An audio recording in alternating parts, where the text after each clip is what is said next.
Welcome everyone. Welcome to part 8 of my review of this document issued by McKenzie. I put a link for this article below, so if you want to see the full article, what they discuss, and how you can get your operation ready to survive COVID-19 and be more efficient, please follow and have a look in the comments.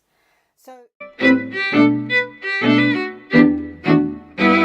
the topic we're going to be discussing today is outsourcing and strategic partnership. Now, outsourcing is often seen as a way of saving money.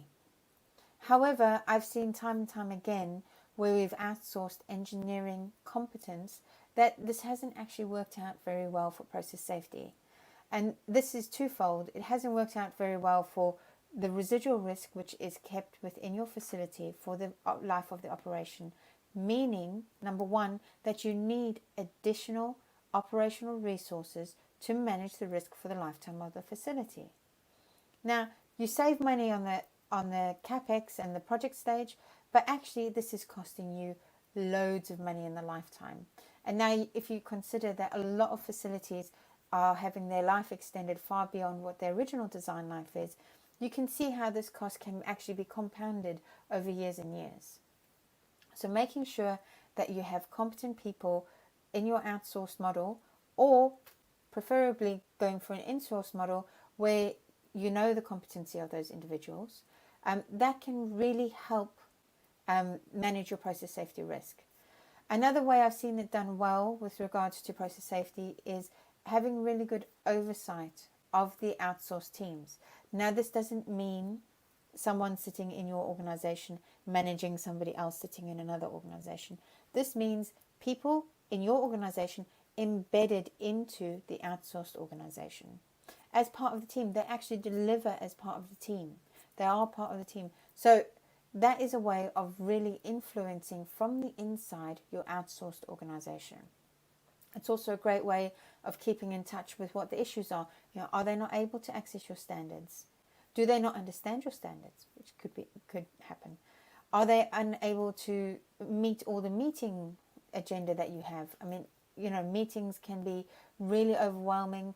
Sometimes when I was in the big organizations, I was having so many meetings that week I didn't have time to do normal work, which was still required, and I was having to work at home.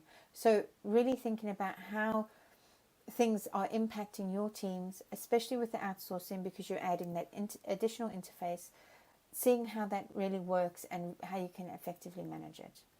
Because I know that although the McKenzie report suggests that outsourcing is not a cost-effective way of managing things, some of you might already be in that situation. You might be stuck in that situation and having to go forward. So just thinking about how you do it. And then if you decide to bring outsourcing back into your organization, an outsourced activity, this can also be really tricky. So previously you used to be able to do it, and now you think, okay, well, I'll bring it back in because it'd be more efficient.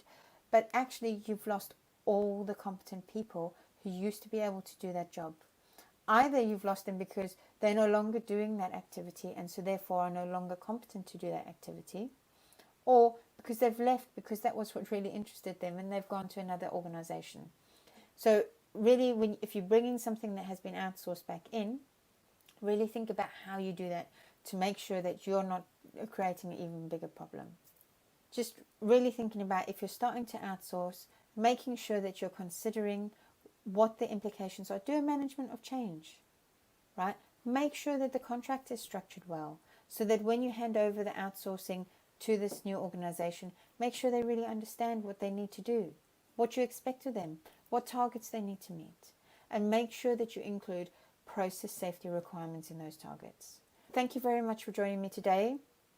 If you found this useful or any of the other videos, make sure you subscribe below, and I look forward to seeing you next time.